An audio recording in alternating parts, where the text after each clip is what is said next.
పరిశుద్ధ గ్రంథము నుండి ఒక్క వచనము విందాము. కొరింథీయులకు రాసిన మొదటి పత్రిక 1వ అధ్యాయము 9వ వచనము. మన ప్రభువైన యేసుక్రీస్తు అను తన కుమారుని సహవాసమునకు మిమ్మును పిలిచిన దేవుడు నమ్మదగినవాడు. దేవునికే మహిమ కలుగునుగాక. మాట ఇచ్చి తప్పుటకు దేవుడు నరుడు కాదు అని బైబిల్ చెప్తోంది. అలాగే రక్షిస్తాను అని మాటిచ్చిన దేవుడు నరుడు కాదు గనుక తప్పక మిమ్ములను రక్షిస్తాడు.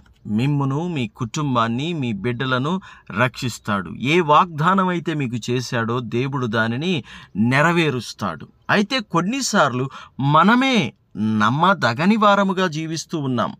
దేవుని మాట వినని వారముగా, అవిశ్వాసులుగా, లోబడనొల్లని వారిగా ఉంటూ ఉన్నాం. ఎంతకాలం అలా ఉండి దేవుడి ఆశీర్వాదాలు పోగొట్టుకుంటావు?